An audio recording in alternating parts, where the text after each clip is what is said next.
This time next year, are we going to have a processing facility here in Pennsylvania? I'm going to stick my neck out there and tell you yes. That's Fred Strathmeyer, Deputy Secretary of Agriculture for the state of Pennsylvania. This is the Lancaster Farming Industrial Hemp Podcast. Hello, my name is Eric Hurlock, and today we're doing part 2 of the Lancaster County Hemp Circuit. On last week's show, we talked to everybody who came to the circuit from out of state. Today, we're talking to the folks who live and or work here in Pennsylvania, where there happens to be a lot of interesting hemp things happening. So we've got a lot for you on today's show. We're going to take a quick sponsor break, and then I'll come back with some sort of news nuggety update thing. So don't go anywhere just yet. Unless you're driving, then just take me with you.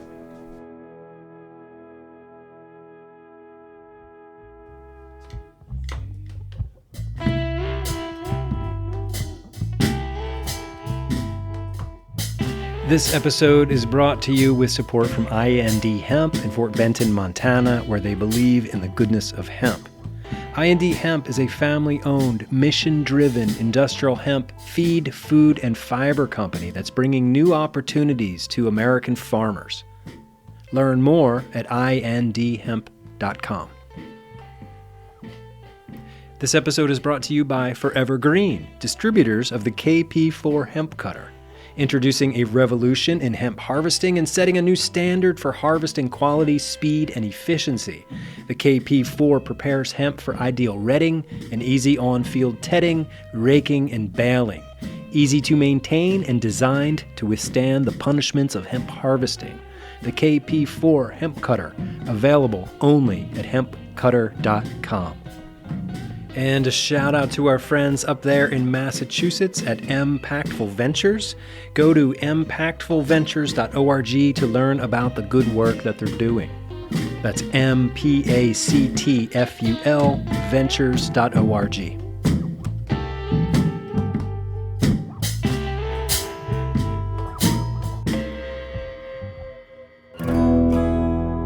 All right, welcome back. So here we are. It is the first week of September 2024. Time is flying by now. I'm headed up to Minnesota this week to go hang out with the folks at the Lower Sioux Indian community in Morton, Minnesota. They're having a field day. Lots of people are coming in from out of town, and I'm excited that I get to be there. So by the time you hear this, I'll be up there in Minnesota. And speaking of field days, next week in Geneva, New York, Cornell University is having a couple of days of hemp events. There's a USDA germplasm tour on Wednesday. There's the fiber and grain field day on Thursday, and then a cannabinoid field day on Friday. That's next week. That's September 11, 12, and 13. And then in a couple of weeks, on September 20th through the 22nd, there's a hempcrete workshop in Manahawkin, New Jersey. This is being hosted by Right Coast Hemp. They're the ones who brought you the hemp casita, the little hemp house that was at the Lancaster County Hemp Circuit at the Penn State Farm. So I'll have a link to this. It's called Hempstone Hempcrete, Begin the Natural Journey, September 20th through the 22nd. I'll have a link on the show page for this episode. But if you're over there in New York City or New Jersey or northeastern Pennsylvania, this is a great way to go get up to speed on your hempcrete building skills. Okay, what else? Well, looking around on the internet for hemp news, the story that I keep seeing here is all about Volkswagen and how they are developing quote-unquote leather from industrial hemp. So bio-based leather alternative made from industrial hemp could be used in VW car interiors from 2028, the story says. This is at justauto.com. I'll put a link to the story up there. But, this shows progress. Of course, the car companies want to find new materials, sustainable materials. So little by little, the hemp industry marches forward, making progress. All right, so on today's show, we're going to listen to a handful of interviews that I conducted at the Lancaster County Hemp Circuit a few weeks ago now. I think I'll just run the interviews with or without some commentary in between as I see fit. All right, so let's just dive in. All right. Hello. Could you introduce yourself for us? Sure. Fred Strathmeyer. I am the Deputy Secretary of Ag. I work with plant industry, and so consequently I've been working with the hemp industry since its inception here in 2016. So yesterday at the Landis Valley Farm Museum, Secretary Redding was talking about, the potential of the crop and we all see it. I think people around the country see the support that your department just has for hemp. So talk a bit about that. Like, what's the journey been like in your department with your support? So again, the journey has been, like I said, since 2016 when we started out with the research end of it. In 2018, the new Farm Bill brought us a lot of acreage. And then, we had this kind of a spike where we saw people jump into the CBD end of things. And what we ended up with is, unfortunately, a lot of farmers that didn't end up on the right end of the dollar. And so consequently, the last couple of years, if you look at the stats, our permits been down, acreage has been down in the state. But just recently, with a resurgence of more of a conversation around the industrial hemp, we're seeing just a whole different attitude from the farming community. I think it's because they see opportunity. We've talked about it. The Secretary has talked about it in the past, and that is that the industrial side of this lends itself to sustainability, and it lends itself to a long opportunity, and many opportunities where hemp doesn't take over the product line. It integrates itself into a product line. Yeah, so this event has sort of brought a different kind of focus on Pennsylvania. There's people here from out of state. There's international people. What are they seeing when they look at hemp in Pennsylvania? Well, I think that what they're seeing is really a true partnership of, both private and public working together to end up where we are. It's been, gratifying to me to have so many people from out of state come and thank us, from the department for support. Hearing that some other states don't get quite the support. So I'm really proud of the Department of Ag. I'm proud to be working with the Secretary, and I really look forward to, what the governor is looking at in agriculture in general as one of his pillars. And I think that hemp is going to play its role in that. Speaking of the governor, I'm glad we're keeping him. I'm glad he wasn't whisked away by some national campaign, because I think we still need him here, right? He's getting some stuff done. Yeah, I totally agree. I obviously wish the best for him, but on a selfish side and working with the administration, I think there's a lot of work to be done, and I think that this governor has shown that he can work across the aisle, and I really look forward to what he can do for the state in the coming years. How do you feel about this AFCO vote? Are you for or against that?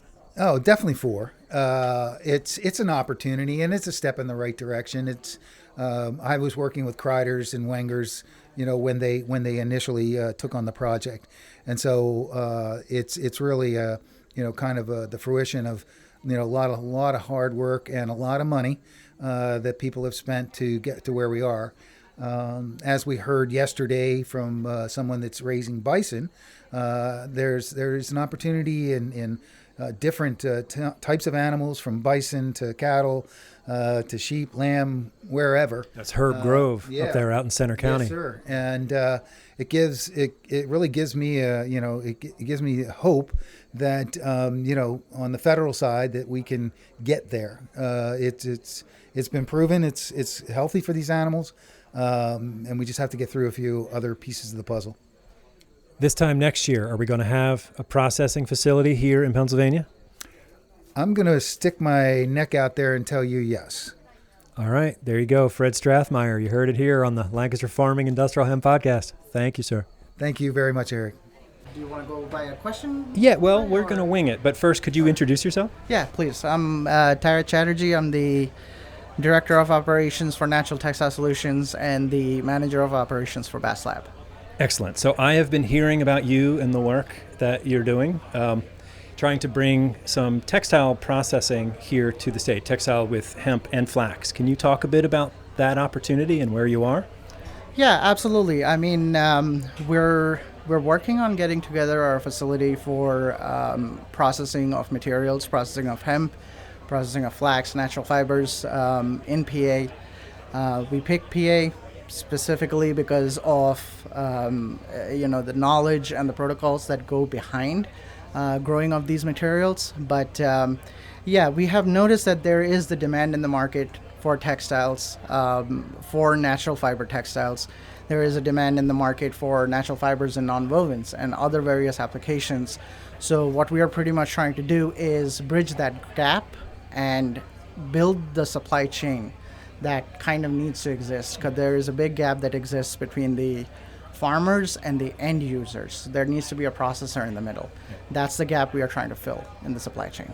Okay, and tell me a bit about sort of the history of the company, because I imagine your family has been involved in textiles for a while? Yes, we have been working with textiles for a very long time. So originally our company has been working in the field of textiles for over 50 years now. Where are you based? So initially we started in India, and now we are based all over, pretty much we work all over the world. Oh, wow, okay. So, and with Bast Lab in the US, so finally we joined Bast Lab, and Bast Lab is building that processing capability over here, bringing that to the US. So we are very grateful for that, and we're happy to be working with them. And hopefully we get somewhere very soon. Yeah. Tell me more about why Pennsylvania is the choice. So initially our company, National Textile Solutions, we started in Pennsylvania. And the reasoning for that is we are very close to customer hubs. So there are various customer hubs, all along the East Coast that utilize this natural fiber for different textile applications and, fabrics, nonwovens, all of that stuff.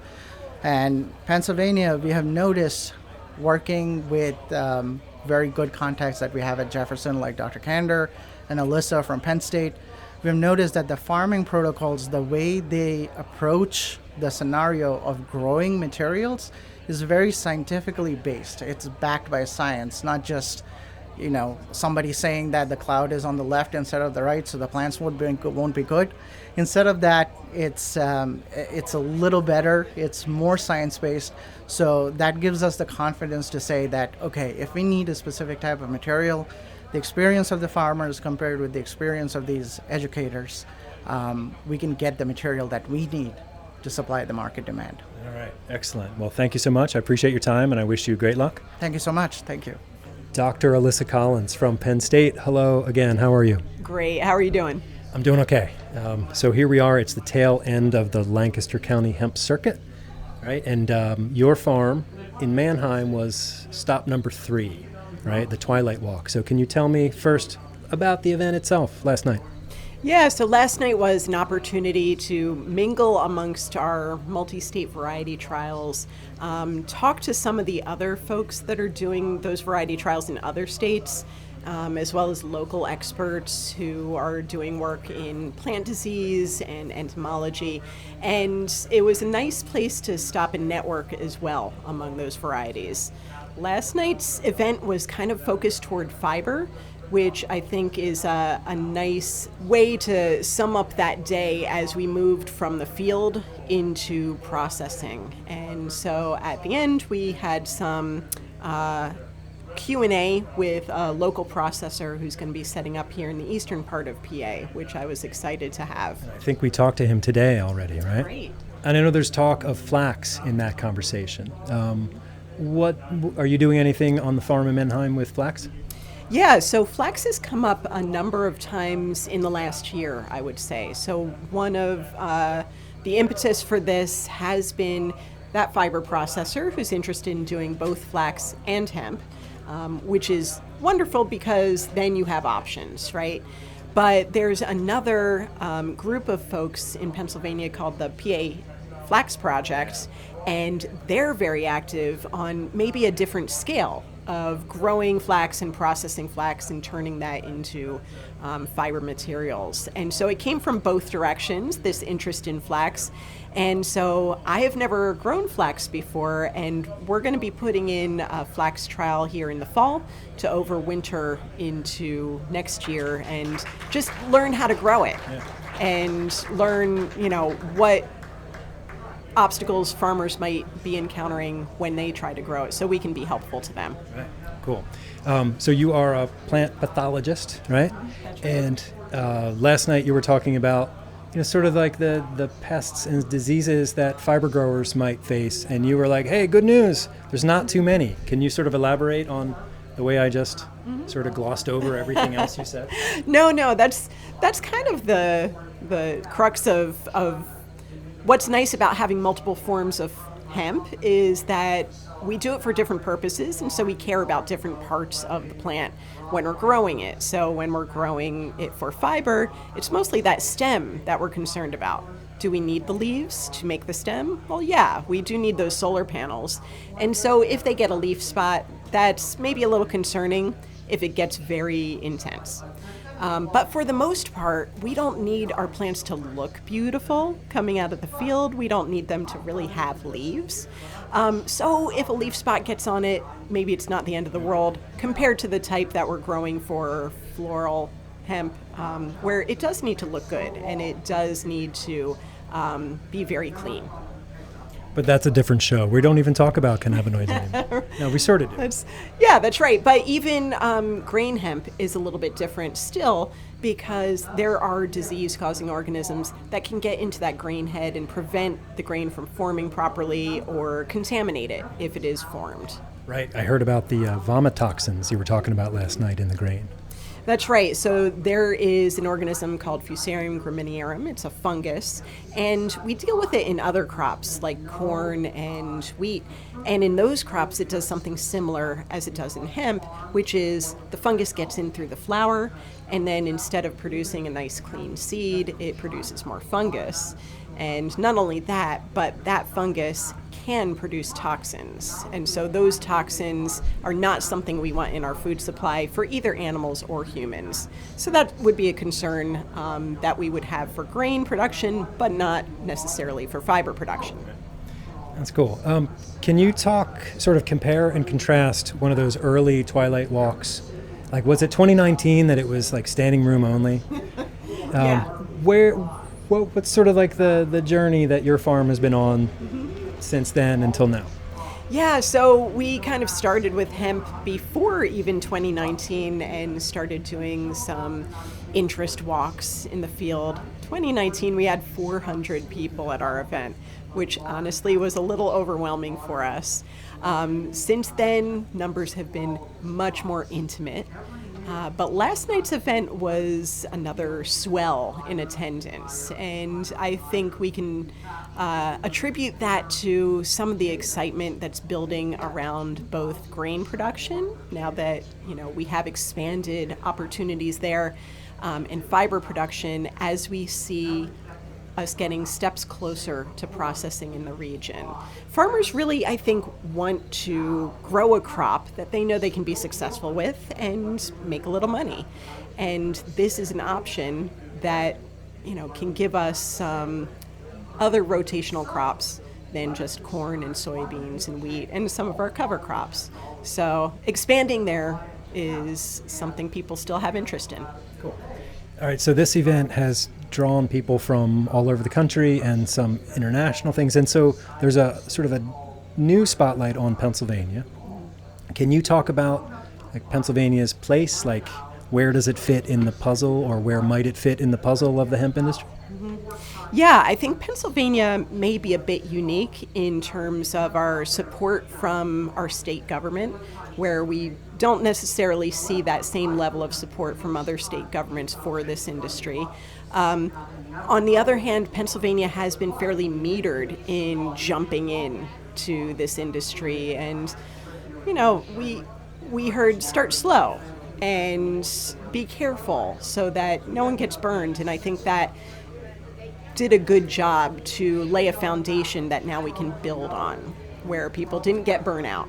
And yes, there's smaller crowds now, but those crowds that remain are very committed and know what they're getting into. So quality versus quantity. Yeah, I think that's one way of putting it, is that, now we are much more well-informed and can take informed risks. And I think that's really the best you can ask for in agriculture, which is always a gamble anyway, but at least we're informed. All right, Alyssa Collins, thank you so much for what you do. Yeah, thank you so much, Eric.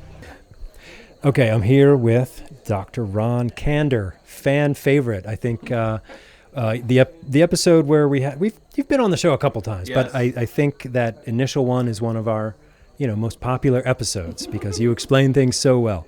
So I appreciate that. Dr. Kander, so hello. Yes. Hello. Tell me how your Lancaster Hemp Circuit has been going. It's been amazing. I think the level of energy and enthusiasm is better than we've had in years. And the thing that struck me more than anything else is the folks that came from outside of Pennsylvania. And I think in Pennsylvania we get frustrated sometimes, like we think the glass is only half full and we think things are moving too slow. But when you meet the folks from Florida and Vermont and Virginia, and they're like, they wish they were here, right? So it puts us in perspective maybe a little bit. Yeah, I've been asking people how they see Pennsylvania sort of fitting into that the puzzle of the national hemp landscape. Where's Pennsylvania going to fit? Well, I get calls from around the country, and I think that the fact that we're located within whatever it is, 2/3 of the population in 5 hours, whatever statistic you want to quote on that, but means that we have the market. And we have 2 major cities that are good at manufacturing, Pittsburgh and Philadelphia, and we have farmland. So a lot of the other states are jealous because we don't have the most farmland, but we have the access to the markets. So I think that if we can get past the processing hump, and I think I see more energy around that at the state and federal level than we have in years. So I think that we're close. We're really close to breaking that processing, barrier, and then it's going to take off. Yeah. I was talking to Fred Strathmeyer, and I put him on the spot. I'm like, are we going to have processing here in the state next year? And he said yes. Yeah, I think that's true. There's 3 or 4 people that are either already have or are close to having investment funds. And then the state is, I think, they weren't willing to throw in the first money, but I think if they see somebody with some investment funds, they're willing to help, whether it's an interest-free loan or whatever, or a grant. But I think that's going to happen sooner rather than later. And I think the strategy, maybe we did this because of necessity, but I don't think it's going to be the super, super big processing facility that's going to do hundreds of thousands of acres, right? I think the first sort of very high value, small volume applications where we can get by with sort of a middle size or small processing plant that just demonstrates value, then I think we'll be able to take off from that, because we don't have the acres anyway yet for big volume. Right. So I think the small volume, high value applications with a middle sized processing facility is really close, within a year or 2 at the most. Cool. Now, how about your work at Jefferson? Can you give me some highlights of what's happening down there since last time we spoke? Sure. I think some of the, probably 2 or 3 of the most exciting things that we're doing, again, trying to find super high value, small volume markets. One is using organic acids to hydrolyze hemp down to cellulose that can be, and those small cellulose nanoparticles have properties that are close to graphite.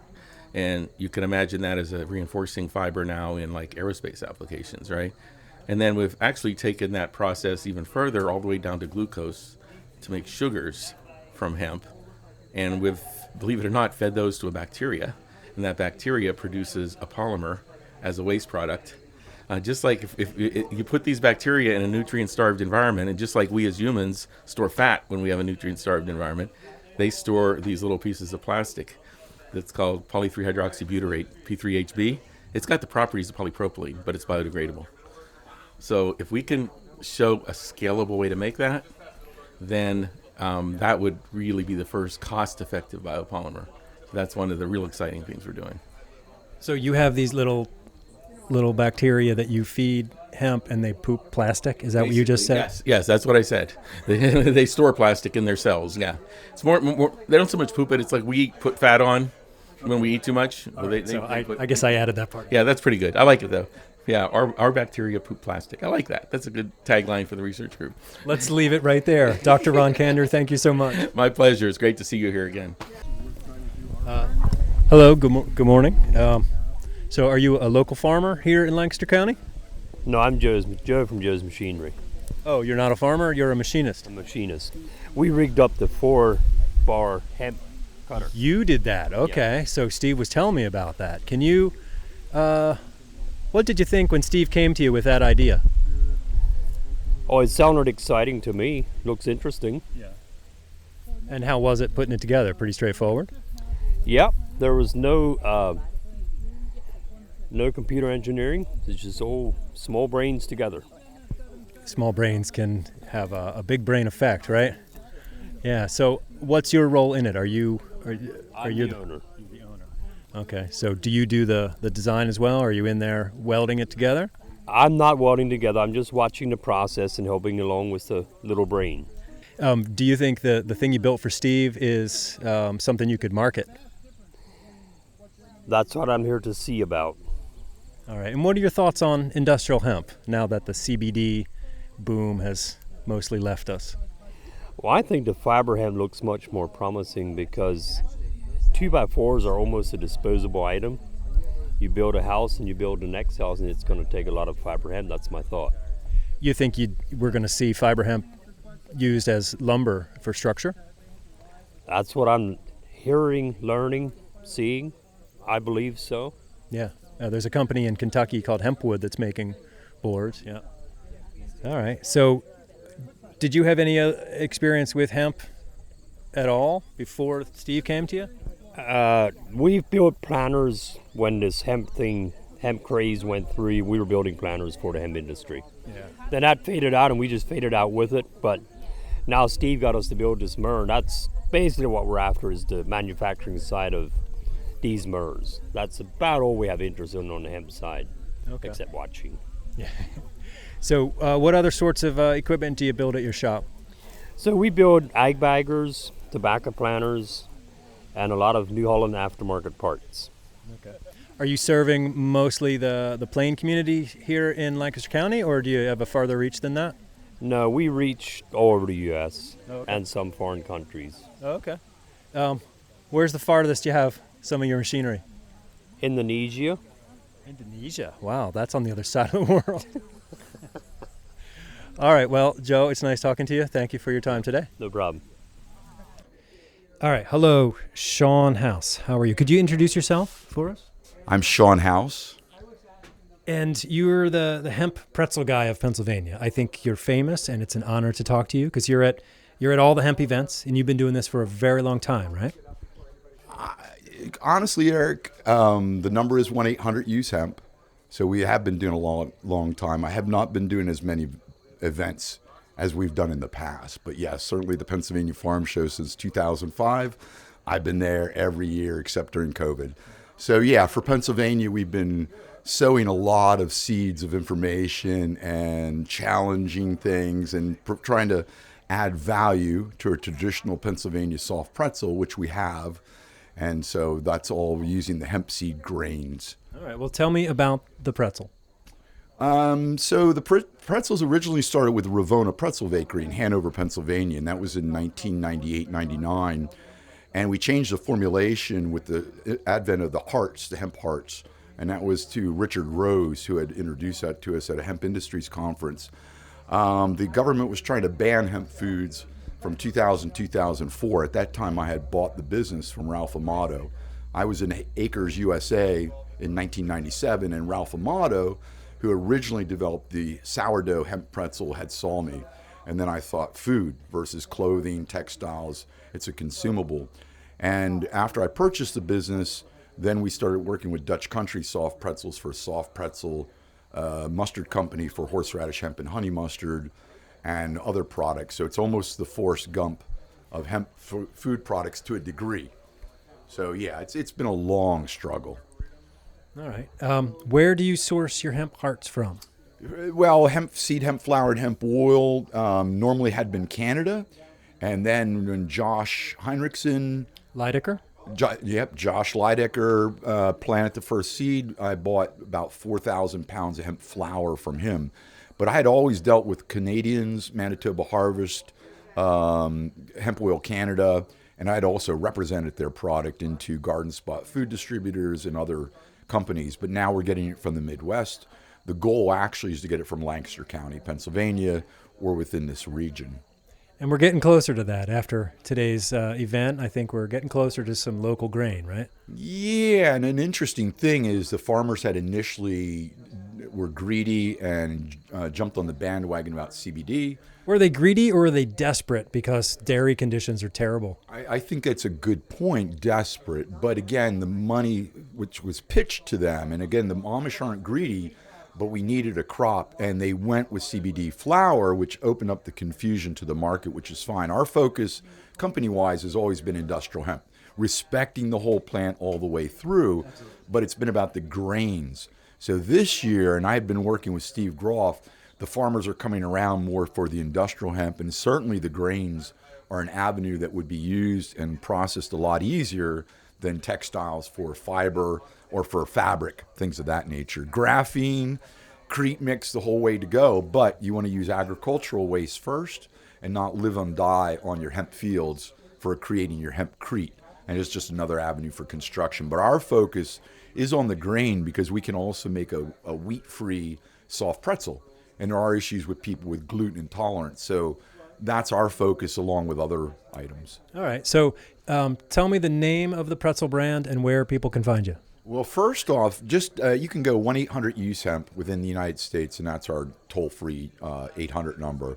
We have free shipping in the continental United States, but LancasterTradingHouse.com is the umbrella organization. That's how we're incorporated. Hempsels has been a federally trademarked brand since the 1997s and Natalie's. So Hempsels.com is all under LancasterTradingHouse.com. Same with Natalie's Choice, which is another line of products that we're making using industrial hemp. Okay. All right. Thank you, Sean House. It's great to talk to you. Thanks. Likewise. Appreciate the opportunity. All right. Hello, Will, Christy, and Romans. How do you pronounce your last name? Kaitani. All right. Well, welcome both. You're both from the Rodale Institute. So as we were just chatting, the Rodale Institute is sort of part of my podcast creation myth because it was there at the Rodale Institute that I saw 4 acres of hemp 7 years ago. It was 2017. So what's your involvement at the Rodale Institute, and then what brings you out here to the field day today? Yeah, so I am a farm operations technician. So I drive the tractors and operate the equipment for farm ops fields, which are pretty much just blank fields that Rodale grows crops on to generate some revenue, as well as the research plots, with different treatments, different crops, testing conventional versus organic. So those trials have been going on for over 40 years, right? Yeah. The farming systems trial is the oldest conventional versus organic trial in the country, I believe. I started Rodale as a farm. They have a farmer training program, and I've always loved hemp. I've been farming for 10 years now, on and off. And I've always seen hemp as a crop that I would like to grow in the future, and just coming out here and seeing what people are doing with it and seeing where the industry is leading. So. And then, Romans, what's your role at Rodale? Yeah, I am a research associate. I work mostly on vegetables, but actually next year we're gonna do a trial with hemp, grain hemp specifically. So I'm here to learn more about those varieties that we can potentially use in our trials. Yeah. All right. Thanks, guys. Thank you. Hey, Eric. I'm Eric Beezer. And what brings you out to this hemp event today? Oh, I'm coming here today to see what the local hemp businesses have in store with some of the more national players, even some international guys here. Yeah. So you were embarking on a unique thing, right? You are running for office. Is that true? I am running for State House District number 96 for the Pennsylvania General Assembly. All right. Have you ever run for office before? I have not. Okay. Are you affiliated with a party? I am registered as a Republican. Okay, and you're running as a Republican? I'm running as a Republican. Okay. Can you tell me, we spoke yesterday briefly about, you're going to be the hemp forward candidate, right? Can you tell me a bit about your hemp platform? Well, I think Pennsylvania needs a hemp champion and a cannabis champion, really. Can't say that I know that we have one in the legislature. A lot of people have talked about marketing Pennsylvania hemp and Pennsylvania cannabis, but where we're at right now is almost $2 billion of Pennsylvania money spent in these medical marijuana dispensaries getting extracted from the state by the out-of-state corporations. And it really saddens me that we don't have any of our farmers or local small businesses participating in one of our best, newest cash crops. Right. Yeah. My concern isn't so much about marijuana industry or even the CBD industry. I'm focused on the fiber and the grain industry here in the state. As a legislator, would you be able to go in and sort of educate your colleagues as to the difference of like industrial hemp versus medicinal hemp? So as a candidate, I've continued my work that we've been doing for years. I actually have a hemp CBD shop in Lancaster across from the train station called the Green Bee. Yeah. So we kind of started it as an educational station so that people could come and ask questions and get familiar with the difference of hemp and THC cannabis. All right. So, what have you learned from this event here the past couple days? Well, it's really fun seeing Steve Groff bring everybody here. He's a great dude. Decades of knowledge that he shares for free. As busy as I see all the farmers always are, somehow Steve always finds more time to help educate people. And it's really neat what he did here today to bring all the people together here to kind of re-spark. We were doing these events 6 years ago, Ole, Pennsylvania, with Les Stark promoting hemp's future in Pennsylvania. And sadly, I see last year, I think we only had 250 acres planted, maybe 170 acres harvested. Yeah, these are strange times, but it's coming. I think what we need in the state is investment in infrastructure. We need processing. We need money for processing. We do, and I think that one good key that got unlocked here lately was the ability to use the grain end of it for poultry feed. Yeah, for laying hens. Yeah, that's major. I find that very exciting. I think entering cannabis back into the supply chain is a good way to start as livestock feed. Yeah, oh, for sure. Cool. Well, where can people learn about your campaign? You can follow any socials I have at Vote Beezer. You can search your favorite one. And I also have a website, www.votebeezer.com. All right. Thanks, Eric Beezer. Good luck to you. Thank you. Hi, Erica. Hi, how are you? I'm doing okay. So, check it out. This is a pretty cool event here for Pennsylvania. What are your thoughts on this? I think this is a great event, especially coming off yesterday, which was also a very nice event. To see the level of attendance here, we had some pretty good dignitaries from USDA here explaining some of the USDA rural development programs that are available. Representatives from Pennsylvania and how we can, try to help get some investment in this space here in Pennsylvania. A lot of networking going on. And just all in all, a great event. But then again, I expect nothing less from Steve. Right. Steve Groff, he's one of a kind. But you have been doing a lot of work for years and years, kind of laying the groundwork for this, like with your work with the National Hemp Association and also with the Pennsylvania Hemp Industry Council. So I think part of the success here today, I think, is rightfully yours. Well, thank you. I definitely appreciate that. It's definitely gratifying to see all of the activity. And when we started out, we were just such a very small group, and to see this many people from all parts of the country and different sectors of the economy, all coming together to uplift hemp is deeply gratifying. So it makes it feel like all that work was indeed worth it. Not a lot of talk of cannabinoids today. I have not heard any talk of cannabinoids. Well, let's leave it that way. Thank you, Erica Stark. Thank you very much. All right, hey Cameron, here we are again in the Hemp House on Wheels, but where are we this time? Man, this time we are in... You don't know, let me tell you. We're at Steve Groff's farm in southern Lancaster County. Sorry, man. I don't know why I'm interviewing you, because I talk to you every time, and... Yeah. Wait, I know why. Because you're getting shit done. Well, and we're back where we started, aren't we, Eric? Isn't this where we started? I think so. Right. And I think it was 6 years ago I attended a similar event this time of year in Mannheim, PA, right? Right. And very interesting, the difference, number one, in the attendees 6 years ago versus now. Those people 6 years ago were primarily interested in CBD. This time, feels like CBD is the afterthought finally, and we are not, and that is incredible to see. So that is proof. I think I give most of the credit to our Department of Agriculture, obviously, PDA, the National Hemp Association, PA Hemp Industry Council folks that have been doing this for years. People like Sean House. We've got Sean House here still cranking it out. Selling pretzels, shovels, you name it. And so I really feel like we're sort of on the shoulders of the work of a lot of other people, but it feels very rewarding to see this group assembled here in Pennsylvania with us, right? Validation. Do you get the sense that Pennsylvania is like now stepping out onto the national stage in a way that it hasn't before? I'd argue we've always been in the conversation for, one of the most active, at least, well-supported states as far as our Department of Agriculture is concerned. I think they've always been really supportive of fiber industrial hemp and even CBD at that time. And so, I'm biased, man. Of course, we've been out. What do you mean stepping out? We've been out, but no, at the same time, I do agree with you. I think that the hemp universe, at least for yesterday and today, seems to have been centered here in PA, which is really cool. Sarah Mitchell. Hello, Eric. Hello. So here it is. It's the sort of the end of the Lancaster County Hemp Circuit that you put together. So how are you feeling at the end of this? Well, I slept really well last night, and I'm going to sleep really well tonight, too. Yeah, you've been working hard for a long time on this. Yeah, you know what? It's been a great experience because people have just shown so much interest, genuine interest, and it's really something that I thrive on.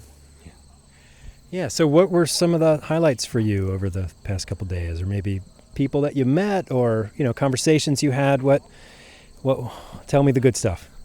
Well, the good stuff is that Tuesday afternoon when we met at Landis Valley Farm Museum, I think when people sometimes think in museums, they go, oh, well, not my cup of tea. But when we were at the museum and 6 Pennsylvania hemp entrepreneurs who aren't loudmouth kind of people were able to tell their stories, I think that was really remarkable. And those people are just in it for all the right reasons. And we had people with, a lot of letters after their names, as in education. And we have people who have the credibility from years of work and sheer determination, tell their stories. And the audience, I was able to look around and see that. And the people were avidly listening, not out of obligation, but out of real interest. Yeah, it was a good event yesterday, and then today here at the, we're actually standing in a hemp field. Yes, and I think yesterday morning, you told me later, Sarah, the drive from King's Agri-Seed's beautiful farm to the museum after having experienced a morning in Lancaster County. The birds, the peace, the temperature was too cool for August, but I'll take it. Yeah, it worked out good. It worked out well, but what a bucolic place we have. And many people said, I've never been to Lancaster before, but boy, I want to come back. Yeah, well, I think the Lancaster Tourism Board should give you an award for that whole thing, because I think you just sold the county on a whole lot of people from out of state. Well, it's an easy thing to sell, actually. I'm not from here. I have vacationed here before when I didn't live here, and we know how to treat our people very well. It's a good spot. It is a great spot. Yeah. All right. So this place is sort of winding down. They're doing a few equipment demonstrations down there. So was it a success? And how do you measure success for this event?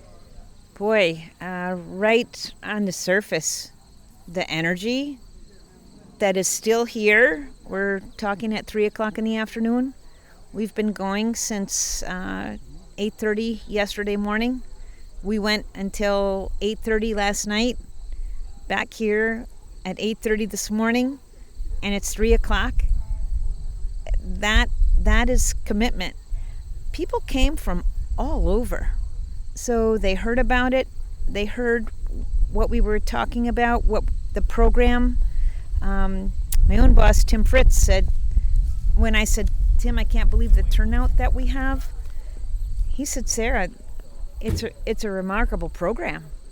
It's a solid program that you and your team have put together. So I was very appreciative of that too. So we worked, I guess that would be a highlight. Yeah. Collaborating with Alyssa, no better partner. Steve Groff, man's a marketing machine. Razzle dazzle, let's go. And we feed off of each other that way. So really good. Good. It's getting a little windy out here, but thank you so much for everything that you did. This has been a fantastic event, and I am really just honored to have been a part of it. Thank you, Eric. We couldn't have done it without promotions from Lancaster Farming, and really appreciate what you've done for us too for this event. Thank you. All right, Steve Groff, here we are. It's the end of the Lancaster County Hemp Circuit. Wow. I'm exhausted, Eric. What about you? Yeah, not as exhausted as you are, because you've been doing a lot more work than me. I think I almost lost my voice too, but I'll see if I have one more throat lozenge. Oh, I do. That'll help us through this interview. All right, we'll put the listeners on hold a minute. No, it's okay.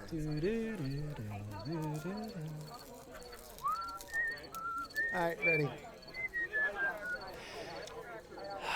So, you had a lot of people here today. How do you feel about this? Yeah, we had over 200 people show up to a hemp event out in the middle of a field. I consider that a success, being that we had 20 states represented in 3 countries. And it was interesting, we titled this event the Lancaster County Hemp Circuit, because this is the last day of 4 events over the last 2 days. And, you know, of the 200 people that are here, probably only about 40 or so are from Lancaster County, but that just goes to show you how the interest is beginning to reestablish itself, even in a local area. But, you know, literally nationally and internationally, I think there's a sense of kind of a little bit of a positive shift. The hope indicator has gone up a little bit, and I think we heard that today. Yeah. Talk about Pennsylvania's sort of position now, or has Pennsylvania's position changed? I think it's changed, and it's for the better. The fact that we had our Secretary of Agriculture yesterday, our Deputy Secretary here all day today, from beginning to end, that just shows you something.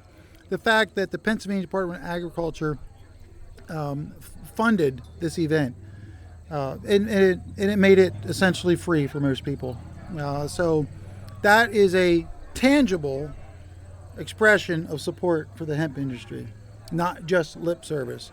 We had the Pennsylvania Industrial Hemp Engine here, and you know, some of the textile representations from Pennsylvania that was here today. But you know, we will all help each other. Each state, Cornell, North Carolina State was represented here. We do need to work together. So in that context, I think Pennsylvania is emerging to become definitely one of the leaders in this emerging hemp industry. All right, and you have something to do with that, so that's cool. It's an honor to sort of bear witness to what you're doing, Steve. Well, thank you, Eric. I think I can say the same to you. We're marching in parallel tracks. You have your megaphone. I have my influence, but it takes us both. You're interviewing me now. I appreciate what all you're doing. So these are just a good example of cooperation that we really do need in the hemp industry right now to help each other to get this industry off the ground. It's helped me to understand that the hemp industry right now, the cars are built, but the roads aren't. And you might say we got a few little dirt roads now we've gotten out. We don't have any interstates yet, figuratively speaking, but they're coming. And we see a little bit more openness to investors, but some of these grants now that hemp qualifies for, they're kind of emerging from the stigma that's been out there with hemp. That's a good sign. And and some serious money, millions of dollars. So I think that's what we need. I mean, this industry does need some capital. It does need some help to get it. All industries have in the past. And, you know, I like what you say all the time. We'll know when we've got somewhere when hemp becomes boring. Yeah. Big, boring, and ubiquitous. That's right. That's what the bumper sticker will say. That's right. That sounds like a good one. All right, Steve. Well, thanks again for all of this. It's been a great couple of days. You're welcome, Eric. There you go. I don't have much more to add other than a great big thank you to everyone who organized it, everyone who attended the Lancaster County Hemp Circuit, everyone who's involved in building this industry here in Pennsylvania, across the United States, around the world. We are on the cusp of a paradigm shift. It's happening, and we are all a part of it. And that is super exciting. So, anyway, thank you for listening. My name is Eric Hurlock. I am the senior digital editor at Lancaster Farming Newspaper, the greatest agricultural newspaper in the world. Check us out online at lancasterfarming.com. Sign up for our newsletters. I'm on my way to Minnesota. By the time you hear this, I will be in Minnesota or I will have gotten back. Who knows? Maybe you're listening to this, 40 years from now. In which case, I have no idea where I'll be. But I hope to be old and playing the fiddle. Industrial hemp. This episode of the Lancaster Farming Industrial Hemp Podcast is copyright 2024 by Lancaster Farming Newspaper, part of the Steinman Communications family. Today's show is written and recorded, edited, and produced by Eric Hurlock, and the music you hear throughout the show is courtesy of Tin Bird Shadow.